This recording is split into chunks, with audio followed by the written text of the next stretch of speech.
12 o'clock, noonish plus 5 or so. Here's the bad dad joke of the day. Bad dad joke of the day. Did you hear about the Italian chef who died? He passed away. Okay, Saturday, May the 2nd. Let's do some work. On the lift again. Oh my gosh, I'm on the lift again. My idea of fun is riding with my friends. But don't you know I'm on the lift again? All right, well, this is the bike formerly known as the Limey bike. I'm going to put some fresh oil seals in it. And the client has supplied me with a complete set of bushings and seals. And that's good. And so I'm going to start now. I'm going to do something different this time. I always get about halfway through this job with the wheel out, the fender off, wheel out, brake off, and my fork's just sitting out there in the wind. And I realize I have to unscrew these seal retainers under here. And I said, doggone it. So this time I'm going to take the fender off, the caliper off, leave the wheel in place, and try to break these seal retainers free using the wheel to lock the forks in place. It should be a little bit easier. Then I'll take the wheel out and see how it goes. All right, so let's start by taking the caliper off.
And now we'll take the fender off.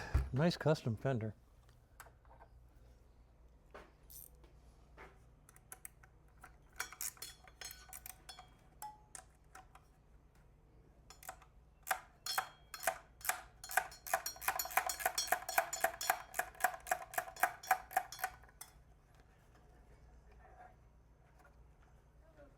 Hey, Tomas. How are you, sir? Just fine. I'll be right there. Well, I've got the fender off, caliper off, fender off, and the fork sliders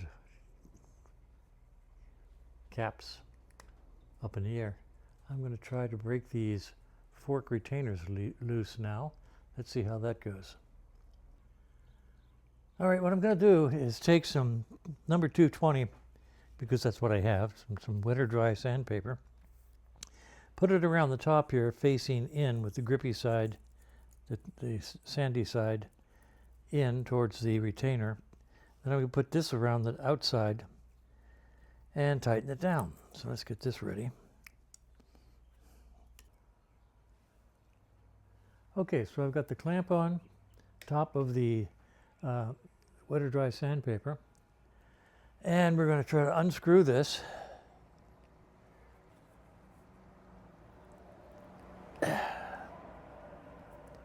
By tapping this, tap, tap, tap, tap, tap. At first we'll try little Jake, just a regular roll ball peen, see if we can get it to break free. And it did, good. That's nice. All right, so let's take this off and do the other side. Believe me, they don't normally come off this easy. Usually once you get this on and once you get this in your hand, you work real hard to get this thing to break free. So let's move this to the other side and try again.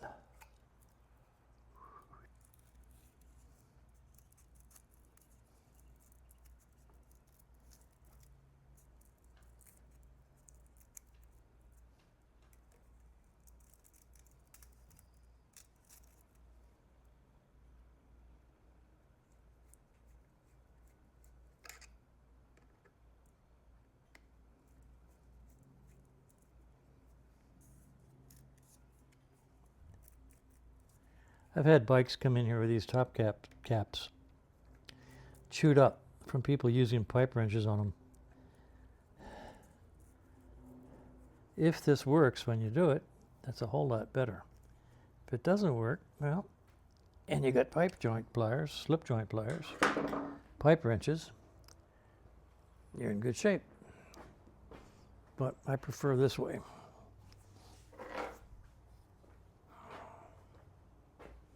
I didn't make it up, by the way. I read it somewhere.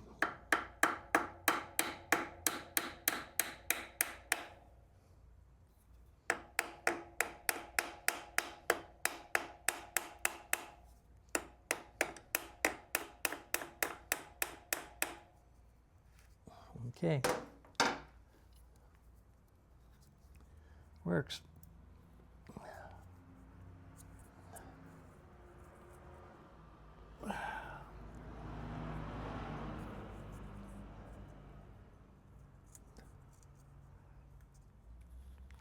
There it goes. Okay. So at least I've got both of these top caps loose now. Now I can take the wheel off and drop the lower legs.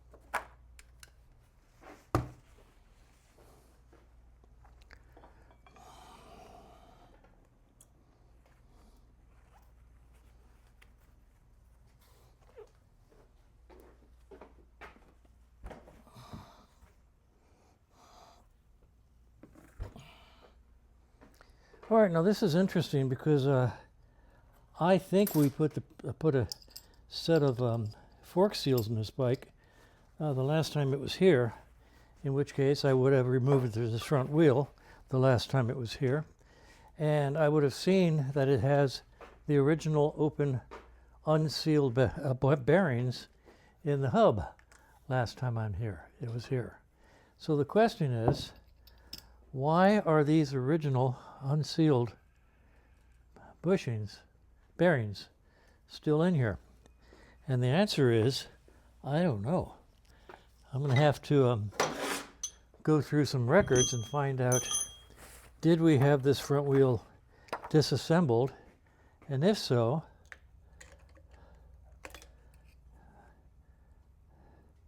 that ain't right. Why are these original bearings in here? Because I don't think I would put it back together with these open bearings. You can feel how they're a little grindy right there. Surprise, surprise, surprise. I'll have to see if when I worked on this last, which was not too long ago, and if so, why are these old open bearings with felt washers still in there?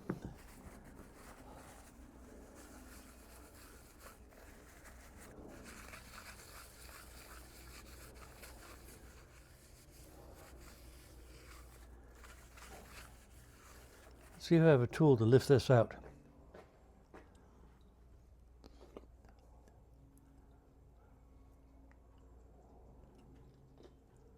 Be right back. All right, so this retainer is not marked with an L for left-handed, which means it's probably right-handed. This is a tool that fits these type of things.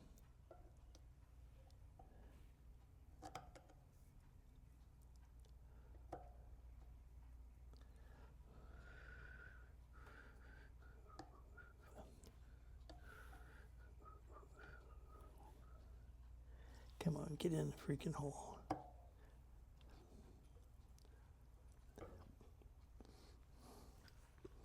First, I'll try it by hand. Just tap those down into the holes. Get as good a bite as possible.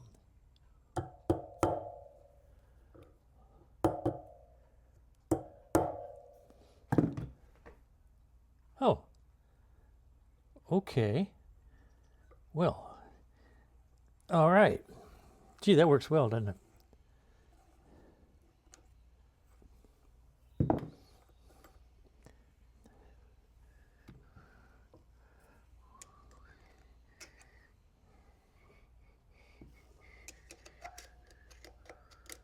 Good old open bearings.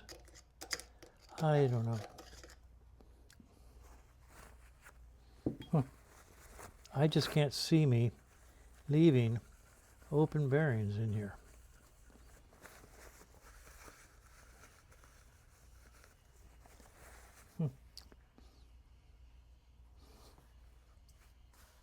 They don't feel bad. Okay, I'm back. These are bearing pullers. You put the appropriate bearing adapter in, and then you use this slide hammer to pull it out from the other end, and it will pull the bearing right out of there. Okay, it works great. I don't use it that way, but it works great. Let's see, how's this go? It goes this way, Frank. All right, get down there. I take this and put it in the way it's supposed to go, like so.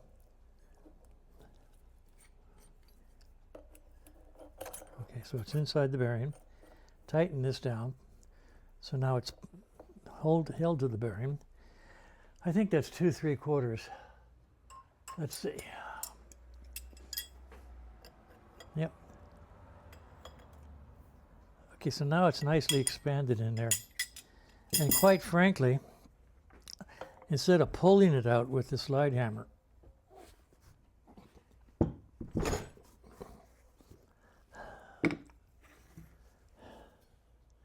let's see, will this fit?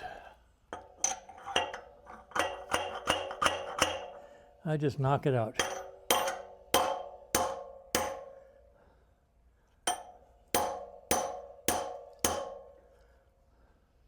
From the other side.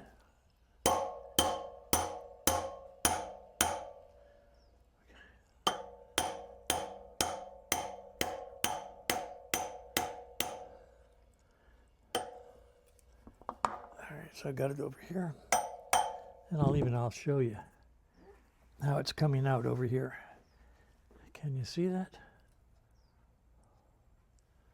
So it's coming out just fine. I don't think I can finish it while you're watching, but I'll try.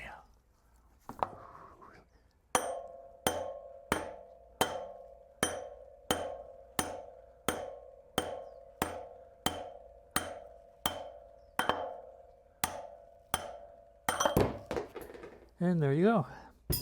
Then when you get done with that, you simply lean over, pick up the bearing off the floor, and continue the job. So there it is. Now to get the other one out, it's pretty straightforward. First of all, you reach in here and you take this greasy spacer out of here. I don't know what the grease in there is supposed to do, but it's completely and totally unused. It's just grease that's living inside. That exposes the bearing on the other side.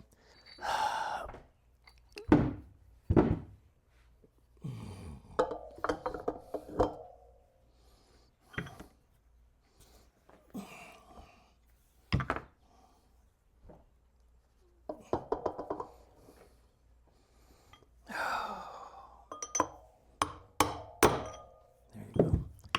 All right. And there's your other bearing.